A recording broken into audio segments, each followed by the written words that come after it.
제2장 우리는 무엇을 찾고 있는가?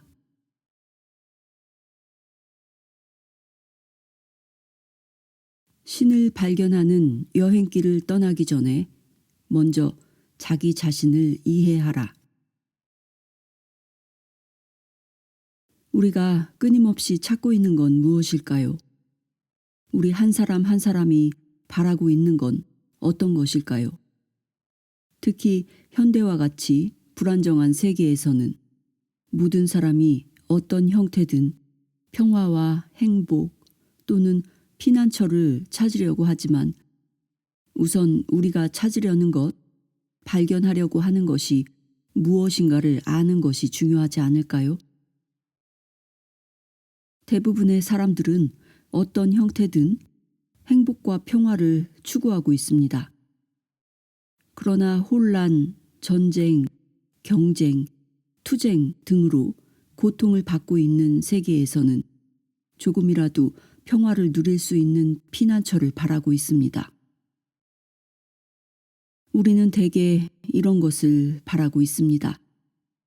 그리고 우리는 끊임없이 새로운 지도자나 종교 또는 정신적 지도자를 찾아다니고 있습니다. 그런데 우리가 찾는 것은 행복일까요? 그렇지 않으면 행복을 갖다 줄 것 같은 어떤 종류의 만족일까요? 행복과 만족은 같은 것이 아닙니다. 도대체 행복을 추구한다는 것이 가능할까요? 아마 만족은 찾아낼 수 있겠죠.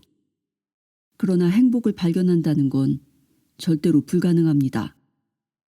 행복은 파생적인 것으로 다른 어떤 것으로부터 생기는 부산물입니다. 그러므로 열의와 주의력, 사려, 배려 등을 특히 필요로 하는 문제에 대하여 우리의 모든 정력을 다하기 전에 우선 우리가 찾는 것이 무엇인가, 그건 행복인가 아니면 만족인가 하는 것을 확실히 알지 않으면 안 됩니다. 우리 모두는 대체로 만족을 희구하고 있는 것 같습니다. 그렇지 않습니까? 우리는 무엇인가에 의해서 만족되어지기를 바라며 바라는 것을 찾아낸 뒤에 이루어지는 충족감을 맛보고 싶어 하는 건 아닐까요? 가령 우리가 마음의 평안을 찾고 있는 경우 그것은 간단히 찾아질 수 있겠죠. 어떤 주의나 사상에 맹목적으로 헌신하고 그 속으로 피난할 수는 있을 것입니다. 그러나 분명히 그것으로 문제가 해결되는 건 아닙니다. 한 가지 사상으로 벽을 쌓고 고립되는 것만으로 투쟁으로부터 해방되는 건 아니기 때문입니다. 따라서 어떻게 해서든 외면적으로나 내면적으로 우리 각자는 무엇을 원하고 있는지를 먼저 찾아내지 않으면 안 됩니다. 이 점만 분명해지면 일부러 교사의 말을 들어본다든지 교회를 다닌다든지 하면서 여러 가지 조직을 찾아다닐 필요가 없습니다. 이때 우리가 우선 해야 할 문제는 자기가 의도하는 것을 자기 마음 속에서 명백히 하는 것입니다. 이것이 제일 어려운 문제이긴 하지만 그런데 우리는 이 문제에 대해 명확한 해답을 찾을 수 있을까요? 그리고 그 명확성은 탐구를 한다든지 또는 위로는 최고급의 도사, 즉 정신적 지도자에서부터 아래로는 가까운 교회의 목사까지 포함하여 누군가 다른 사람의 의견을 들어보면 알 수 있는 것일까요? 또 그것을 알기 위하여 타인을 찾아갈 필요가 있는 것일까요? 우리 모두는 항상 그런 일을 하고 있는 것이 아닐까요? 우리는 많은 책을 읽기도 하고 집회에 참가해서 토론도 하고 여러 가지 조직에 참가하여 일상생활에서 생기는 투쟁이나 비참에 대한 구제 방법을 발견하려고 합니다. 또는 그런 일을 모두 시도해보지 않고서도 우리는 찾고 있던 것을 이미 발견했다고 생각합니다.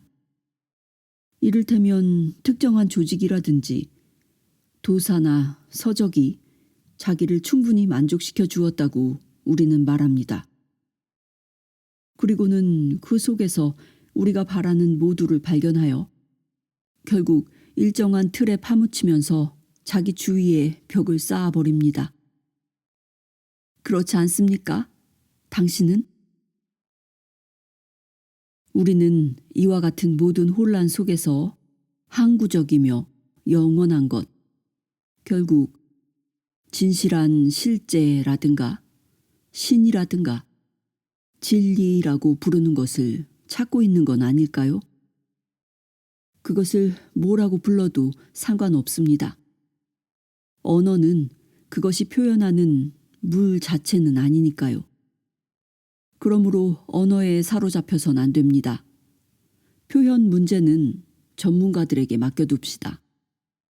우리는 대개 마음 속에서 무엇인가 항구적인 것, 즉 의지할 수 있는 것, 확신이나 희망, 지속되는 정열, 안정감 등을 추구하고 있는 건 아닐까요? 왜냐하면 우리의 마음이 아주 불안정하기 때문입니다. 우리는 자기 자신을 모릅니다. 우리는 사실이라든가 책에 있는 것은 많이 알고 있지만 사물을 개입시키지 않고 자신의 힘으로 안다든지 자신이 직접 체험하는 일은 없습니다. 그런데 우리가 항구적이라고 말하는 것은 어떤 것일까요? 우리가 찾고 있는 것으로서 우리에게 항구성을 부여해 주는 것, 혹은 부여해 줄 것으로 기대되는 것은 대체 어떤 것일까요? 우리는 언제까지나 지속되는 행복과 안정을 추구하고 있는 것이 아닐까요? 언제까지나 사라지지 않고 만족을 갖다 주는 건 무엇인가를 우리는 찾고 있습니다. 찾고 있는 것이 무엇인가를 잘 보아주십시오. 이때 우리를 둘러싸고 있는 말이나 표현 같은 건 모두 버리지 않으면 안 됩니다. 이렇게 해서 찾아낸 것이야말로 우리가 진정으로 바라는 것이며 영원히 지속되면서 우리를 만족시켜 주는 것입니다. 이와 같은 영원한 기쁨과 만족, 소위 진리 또는 신이라고 일반적으로 불리고 있지만 그러한 기쁨과 만족을 우리는 찾고 있는 것입니다. 우리는 기쁨을 을에 당연한 것으로 갈망하고 있습니다. 단정적인 말이 될진 모르겠지만 현실적으로 우리가 바라고 있는 건 우리에게 기쁨을 줄 만한 지식이나 경험, 그리고 내일이 되어도 시들어버리지 않는 만족인 것입니다. 우리는 오늘날까지 만족감을 주고 있는 걸 여러 가지로 실험해왔습니다. 그러나 그 모든 것들은 무참히 사라지고 말았습니다. 그래서 이번에는 진실한 실제라는 것에서 항구적 만족을 찾아보려고 합니다. 현명한 사람도, 우둔한 사람도, 공론가도, 그리고 끊임없이 무엇인가를 얻으려는 현실주의자도 모두가 이런 것을 찾고 있습니다. 그런데 영속적인 만족이라든가 지속되는 것은 과연 존재하는 것일까요? 만일 당신이 신이라든가 진리라든가 명칭은 아무래도 좋겠지만 그와 같은 항구적인 만족을 찾는다면 우선 당신은 찾고 있는 것을 이해하고 있어야 하지 않겠습니까? 또한 당신이 나는 항구적인 행복 또는 신 또는 진리를 찾고 있다 라고 한다면 그것을 찾고 있는 탐구자, 즉, 나 자신도 이해해 둘 필요가 있지 않을까요? 이렇게 말하는 것은 실제로 항구적인 안전이나 행복 같은 건 존재하지 않을지도 모르기 때문입니다. 또한 진리라는 것도 당신이 생각하는 것과는 전혀 다른 것일지도 모릅니다.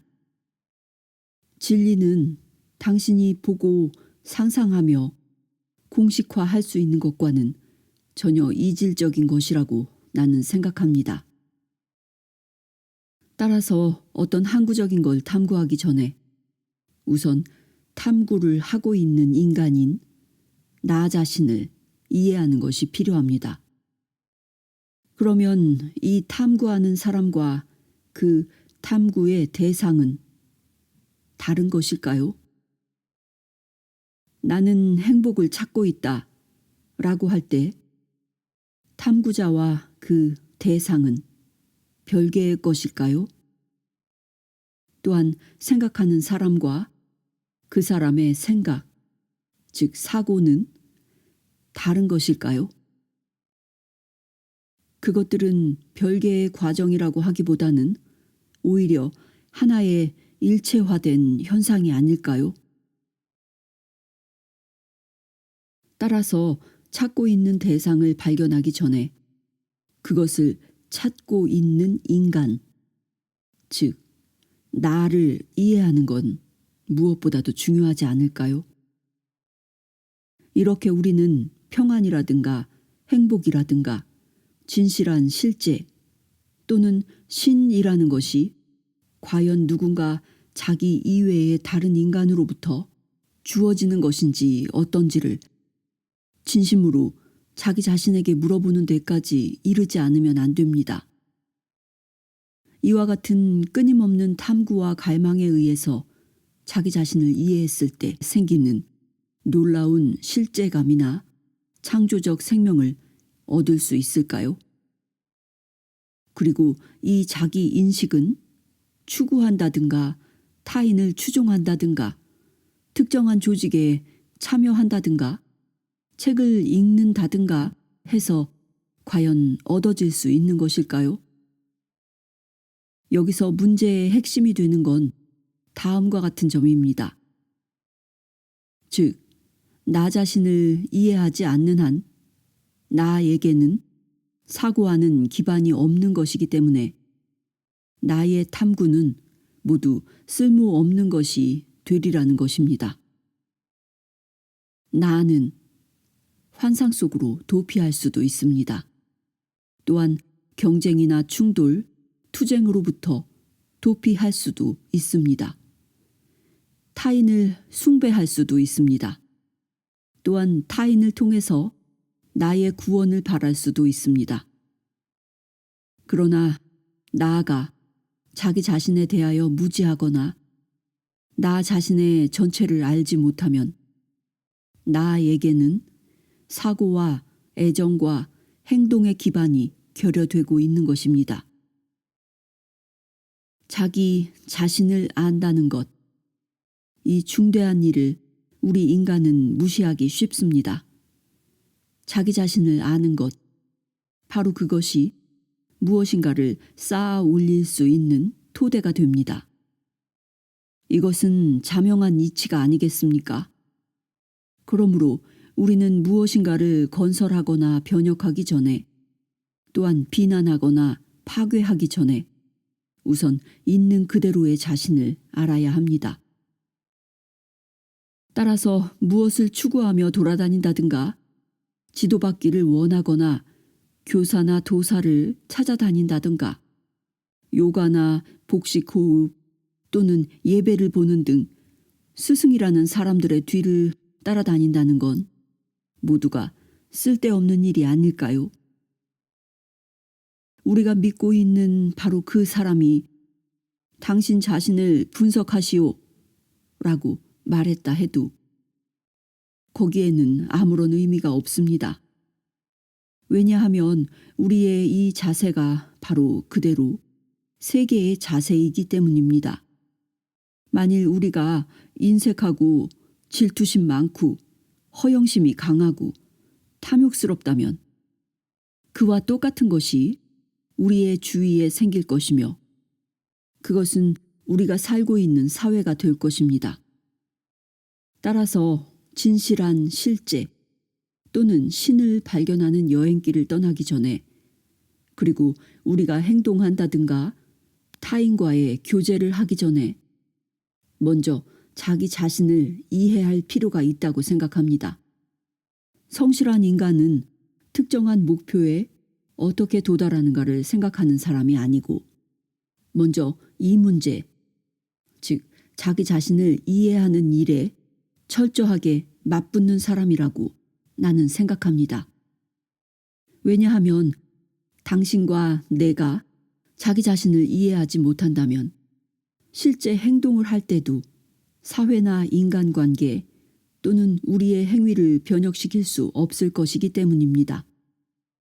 또한 자기 인식이란 인간관계와 대립한다든가 그 인간관계로부터 분리되는 걸 의미하는 것은 아닙니다. 또한 집단이나 타인과의 대립 형태에서 나라는 개인을 강조하는 것도 아닙니다. 그러므로 당신이 자기 자신을 모르고 자기의 사물에 대한 사고방식이나 또는 어째서 어떤 특정한 일을 생각하는지를 모른다든가 당신의 생활을 좌우하는 여러 가지 배경 혹은 예술이나 종교, 자기의 나라나 이웃 그리고 자기에 대하여 어째서 일정한 신념을 가지는지를 이해하지 못한다면 어떻게 사물을 옳게 생각할 수 있겠습니까? 만일 당신이 자기가 처해 있는 배경을 모르고 당신이 생각하는 실체나 또는 당신의 사고가 어디에서 나온 것인지를 모른다면 분명히 당신의 탐구는 전혀 쓸데없는 것이 되며 당신의 행동은 아무런 의미도 없게 되어버리지 않겠습니까? 당신이 미국 사람이든 인도 사람이든 또는 당신이 믿고 있는 종교가 그 무엇이든 간에 이런 경우에는 전혀 무의미한 것입니다. 인생의 최종 목적은 무엇인가? 라는 물음이나 그 속에 포함되어 있는 모든 것, 전쟁, 민족 사이의 적대심, 투쟁 또는 모든 종류의 혼란 등이 무엇을 의미하는지를 발견하기 전에 우리는 먼저 자기 자신에서부터 출발해야 하지 않을까요? 이것은 매우 간단한 것 같지만 실제로는 대단히 어려운 일입니다. 자기 자신을 추구하며 자기의 사고가 어떻게 작용하는가를 알기 위해서는 우리의 생각은 특별히 예민해지지 않으면 안 됩니다. 이렇게 해서 우리가 자기의 사고, 반응, 감정 등의 복잡한 움직임에 대하여 더욱더 민감하게 되면 자기 자신뿐 아니라 우리와 관계되는 타인에 대해서도 한층 더 인식이 깊어지게 됩니다. 자기 자신을 안다는 건 행동하고 있는 자기, 즉 자기와 타인과의 관계를 안다는 것입니다. 그것이 어려운 까닭은 우리가 너무나 성급하고 인내심이 부족하기 때문입니다.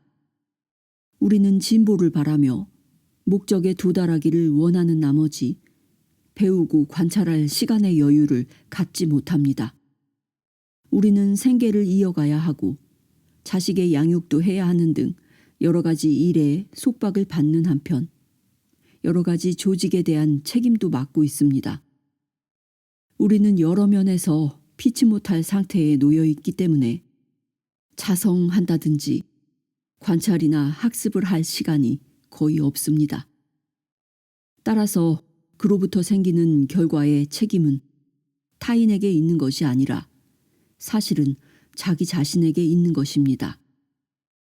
그리고 정신적 지도자나 그들의 방식을 찾아본다든가 많은 분야의 서적을 읽어보는 것도 무의미하고 무익한 일이라고 나는 생각합니다. 왜냐하면 그런 일 때문에 세계를 돌아다녀 보아도 결국 마지막에는 당신 자신으로 돌아오지 않으면 안 되기 때문입니다. 그러나 우리는 대개 자기 자신에 대하여 전혀 무지하기 때문에 자기의 사고나 감정이나 행위의 과정이 분명히 보이는 데서부터 출발하는 일이 좀처럼 드뭅니다.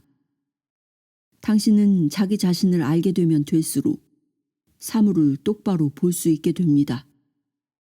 자기 인식에는 끝이 없으며 목적에 도달하는 일도 결론에 도달하는 일도 없습니다. 그것은 끝없이 흐르는 강물과 같은 것입니다. 그런 것을 배우며 그 속으로 깊이 돌진함으로써 당신은 마음의 평안을 찾아가는 것입니다. 스스로 강요하는 자기 수련에 의해서가 아니고 자기 인식을 통해서 정신이 정적을 찾게 될 때까지 그 정적과 침묵 속에서 진실한 실제라는 것이 탄생합니다. 또한 그때에야 비로소 무상의 지복과 창조적 행위가 생겨납니다. 이와 같은 이해와 경험이 없이 그저 책을 읽거나 강연을 듣거나 선전 활동을 하는 건 마치 철없는 아이들이 하는 것과 같은 일이며 아무 의미도 없는 행위라고 나는 생각합니다. 그러나 만일 자기 자신을 이해하고 그로부터 저 창조적인 행복과 두뇌로부터 생긴 것이 아닌 어떤 것을 체험할 수 있게 되면 그때야말로 우리는 주위의 것과 직접적인 관계 속에서 그리고 우리가 살고 있는 세계 속에서 변혁이라는 것을 이룰 수 있게 될 것입니다. 제 3장 개인과 사회. 진리를 발견하기 위해서는 모든 주의 주장으로부터 자유롭지 않으면 안 된다. 사회는 탐욕과 선망, 즉 우월한 것에 대한 당신의 선망이 근원을 이루고 있다. 오늘날 우리 모든 인간에게 제기되는 문제는 개인은 단순한 사회의 도구에 불과한 것인가? 그렇지 않으면 사회의 궁극적인 목적으로 존재하는 것인가 하는 것입니다. 개인으로서의 당신과 나는 사회나 국가에 의하여 사용되고 지시를 받고 교육을 받고 통제를 받으면서 일정한 틀에 맞춰지는 게 아닐까요? 그렇지 않으면 사회나 국가는 개인을 위하여 존재하는 것일까요? 과연 개인은 사회의 목적들일까요? 혹은 교육을 받고 착취를 당하고 전쟁의 도구로서 학살당하는 로봇일까요? 이런 것이 우리에게 제기되는 문제입니다. 개인은 사회의 단순한 도구로서 그 지배자에 의하여 틀이 잡혀가는 놀이개인가? 아니면 사회는 개인을 위한 존재인가 아닌가 하는 문제는 지금 전 세계의 문제가 되고 있습니다.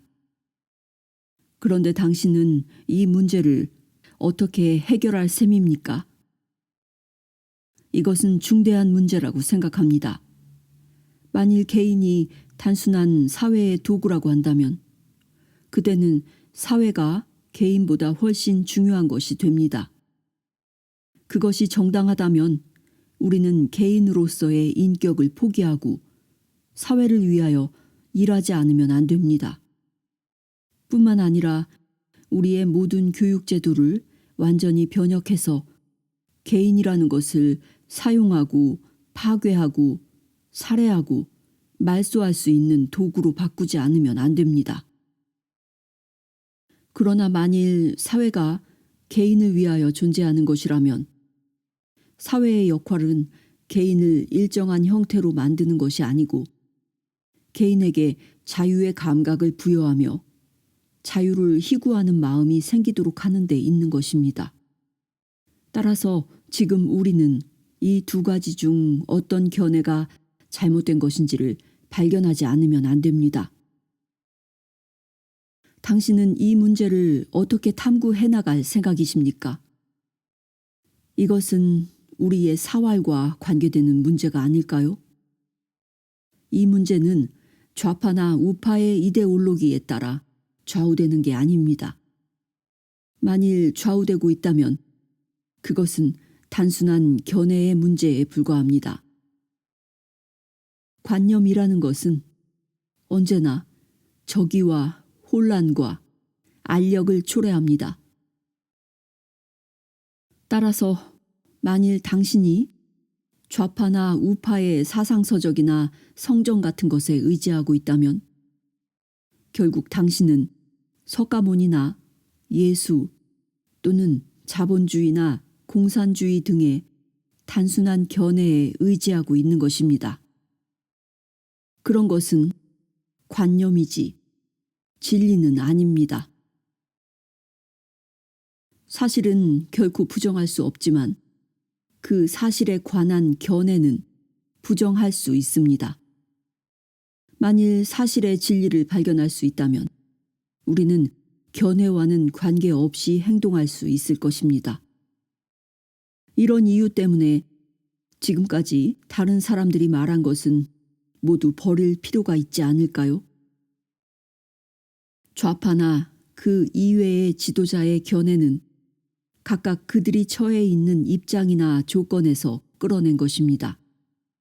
따라서 만일 당신이 무엇인가를 발견하기 위하여 책에서 읽은 것에 의존한다면 당신은 다만 그 견해에 속박되어 있는 것에 불과합니다.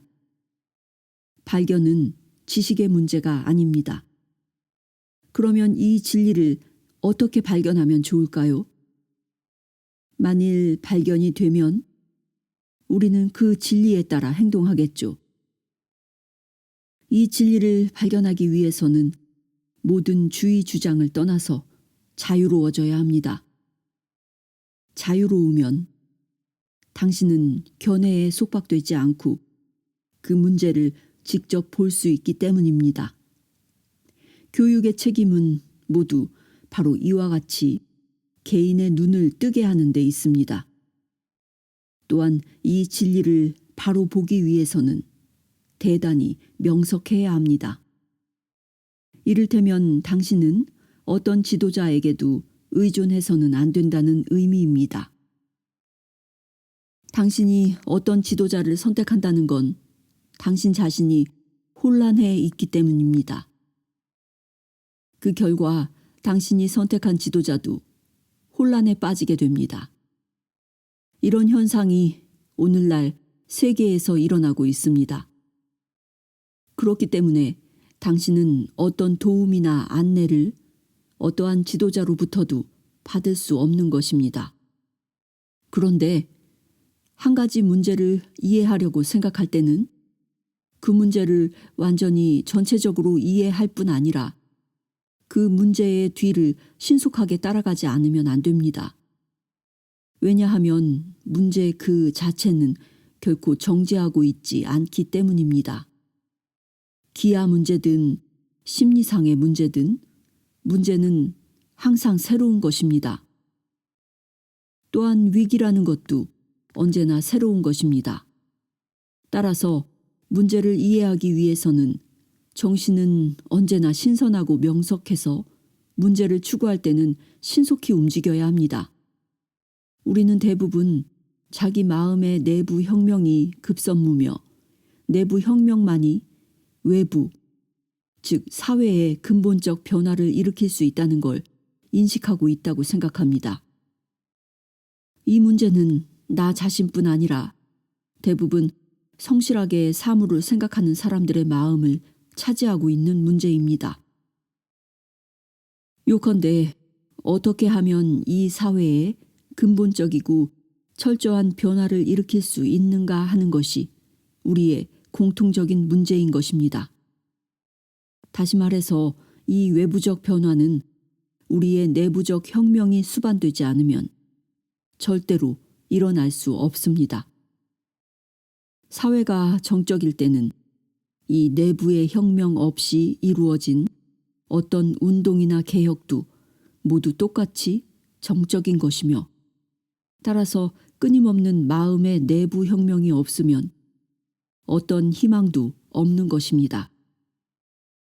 왜냐하면 내부 혁명이 없으면 외부의 행위는 반복적이며 습관적으로 타락하기 때문입니다.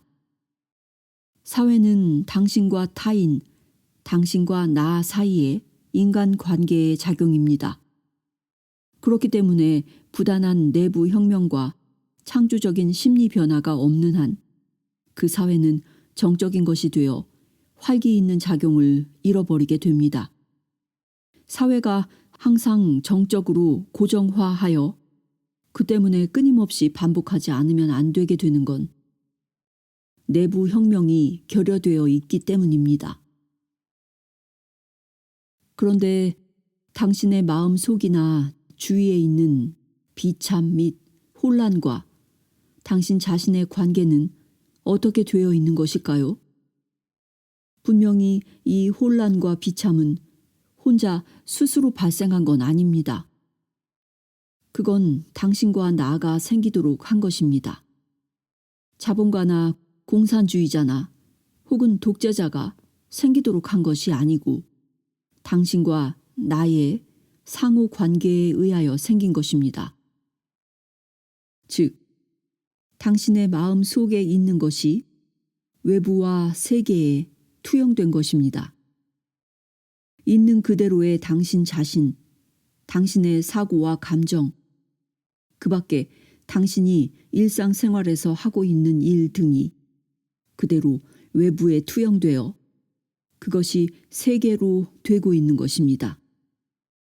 만일 우리 마음의 내부가 비참하고 혼란하고 혼돈하게 되면 그것이 그대로 투영되어 그와 똑같은 세계와 사회가 되는 것입니다. 왜냐하면 당신 자신과 나 자신과 타인과의 관계가 바로 사회이며 사회는 우리 인간 관계의 산물이기 때문입니다. 따라서 우리 인간 관계가 혼란하고 이기적이고 협량하다든가 편협하고 국가주의적일 때 우리는 그것을 외부에 투영해서 세계를 혼란케 합니다. 요컨대 당신의 모습이 세계의 모습입니다. 따라서 당신의 문제는 세계의 문제입니다. 분명히 이것은 단순하고 기본적인 사실이 아닐까요?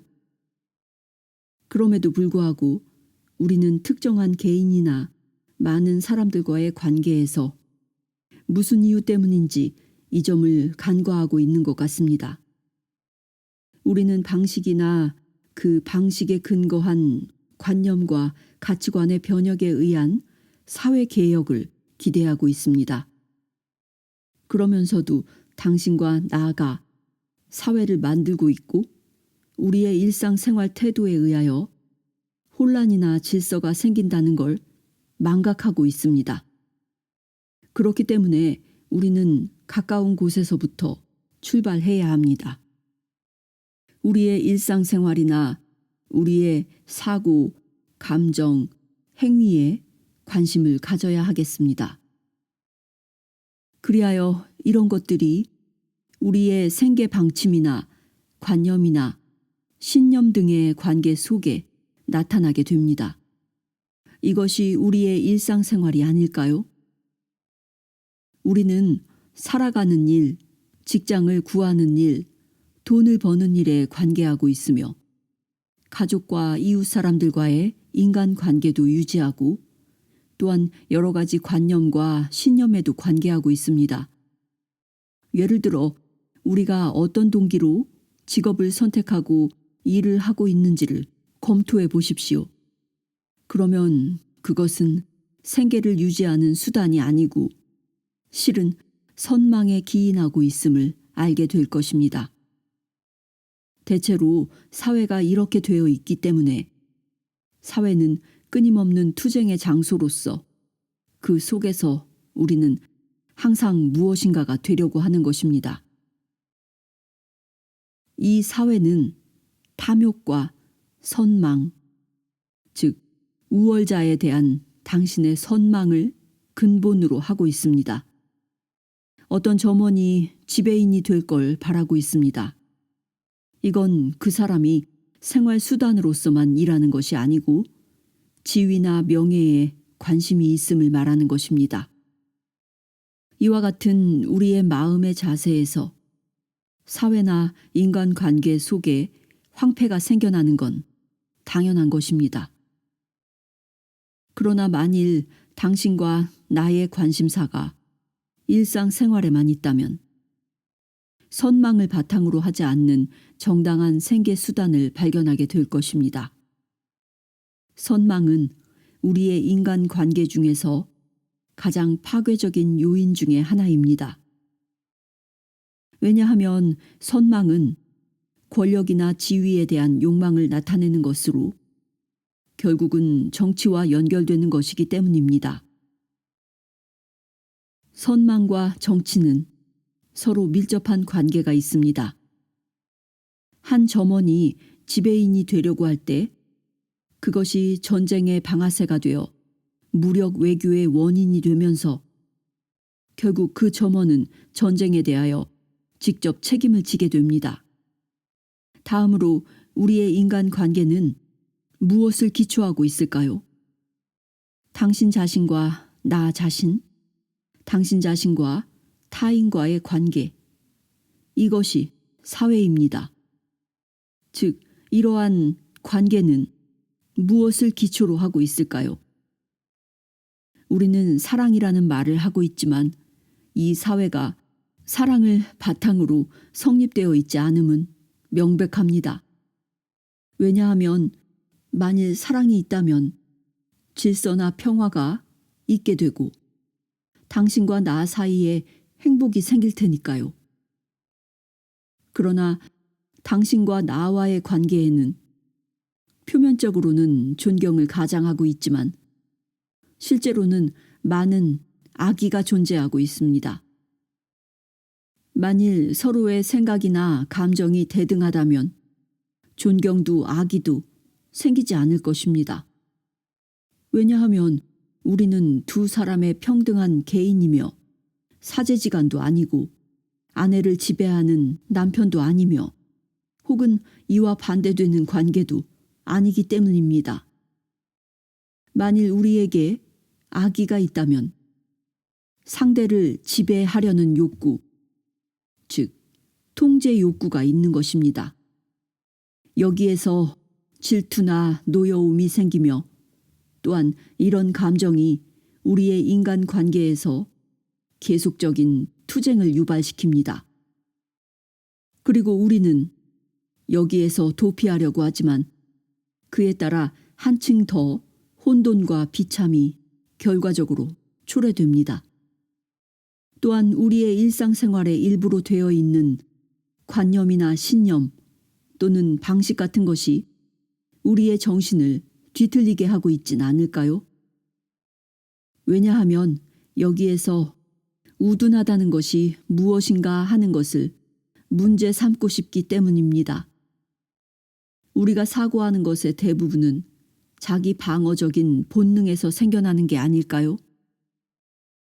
유감스럽게도 우리가 갖고 있는 대다수의 관념은 실제로는 그 관념 자체에는 없는 잘못된 의미를 부여받고 있는 게 아닐까요? 따라서 우리가 종교나 경제 사회에 관한 하나의 양식을 믿기도 하고 신이나 관념 또는 인간을 인간에게서 분리하고 있는 사회제도나 민족주의 같은 것을 믿을 때 우리는 그 신념에 잘못된 의미를 부여하고 있는 것입니다. 그러므로 신념이란 우둔함을 나타내는 것입니다. 왜냐하면 신념은 인간과 인간을 분리시키는 것이고 결합시키는 것이 아니기 때문입니다. 이와 같이 우리는 일상적인 생활 방식에 따라서 질서와 혼돈, 평화와 투쟁, 혹은 행복과 비참 중에서 그 어느 한쪽을 생겨나게 한다는 걸 이해할 수 있습니다. 여기에서 문제가 되는 건 정적인 사회와 끊임없는 혁명이 마음 속에서 일어나고 있는 개인이 동시에 존재할 수 있느냐 하는 것입니다. 요컨대 사회혁명은 개인 내부의 심리적 혁명에서부터 시작되어야 합니다. 우리는 대체로 사회 기구 쪽에서 철저한 혁명이 일어날 걸 바라고 있습니다. 현재 세계에서 진행되고 있는 모든 투쟁은 공산주의적인 것이거나 또는 이와는 다른 방법에 의하여 사회혁명을 일으키려는 데서 생기는 것입니다. 그리하여 만일 사회혁명, 다시 말해서 인간의 외부 구조에 관계되는 행동이 일어났을 때 그 혁명이 아무리 근본적인 것이라 해도 개인의 내부 혁명과 심리적 변화를 수반하지 않는 한 혁명의 성질 자체는 정적인 것이 됩니다. 그러므로 반복적인 것도 아니고 정적인 것도 아니며 분열하지도 않는 사회, 즉 언제나 생기 있는 사회를 창조하려면 개인의 심리 속에서 혁명을 일으키는 일이 절대로 필요합니다. 내부의 심리적 혁명이 없이는 외부적 혁명도 의미가 없습니다. 내부의 혁명을 수반하지 않은 사회는 반드시 고정화되며 정적인 것이 되어서 그 결과 항상 분해되어 갑니다. 아무리 많은 법률이 빠져나갈 수 없도록 제정되어도 사회는 항상 붕괴의 길을 걷지 않을 수 없습니다.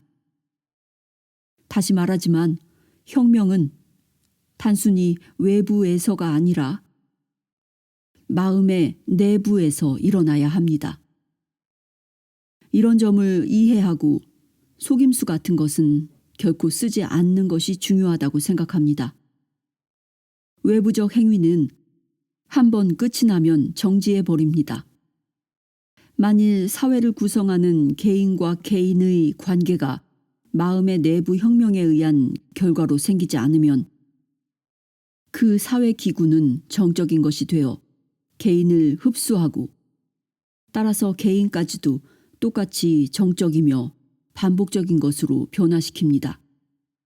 이런 사실이 갖게 되는 특별한 의미를 인식했을 때 그에 동의한다든가 반대한다든가 하는 문제는 이미 일어날 수 없게 됩니다. 사회는 항상 고정화하려는 경향이 있고 항상 개인을 흡수하려고 한다는 점, 또한 부단한 창조적 혁명은 사회나 외부에서가 아니고 개인의 내부에서만 일어날 수 있다는 점, 이런 것은 자명한 사실입니다. 즉, 창조적 혁명은 사회를 구성하고 있는 개개인의 인간관계에서만 생길 수 있다는 말입니다.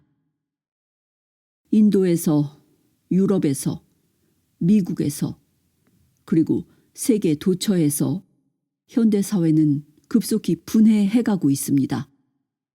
그리고 우리는 우리의 생활 속에서 이 사실을 알고 있습니다. 거리를 걸어보면 우리는 그것을 관찰할 수 있습니다. 우리의 사회가 붕괴해가고 있다는 사실은 구태여 역사가들에게서 배울 필요도 없습니다. 그런데 여기에서 새로운 사회를 창조하기 위해서는 새로운 건축가나 건설자가 필요합니다. 그리고 그 건물은 새로운 토대 위에, 다시 말해서 새로이 발견된 사실과 가치관 위에서 건축되지 않으면 안 됩니다. 유감스럽게도 이런 건축가는 아직 나타나지 않고 있습니다. 붕괴되어가는 기성 건물을 잘 관찰하고 그 사실을 인식하며 자기 자신이 건축가가 되려는 사람은 아무도 없습니다. 이것은 우리 자신의 문제입니다. 우리는 사회가 붕괴되고 분해되기 시작하는 것을 목격하고 있습니다. 건축가가 되어야 할 사람은 우리, 즉 당신과 나입니다. 당신과 나는 모든 가치관을 다시 직시하고 보다 튼튼한 토대 위에 새로운 사회를 건설해야 합니다.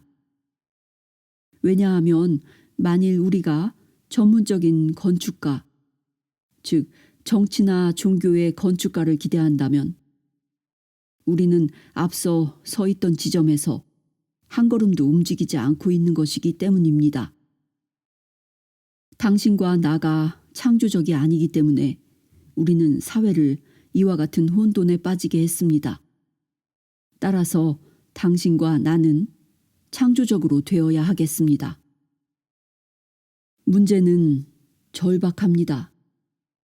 당신과 나는 사회 붕괴의 원인을 인식하고 단순한 모방이 아닌 우리의 창조적 이해를 기초로 한 새로운 건물을 창조해야 합니다.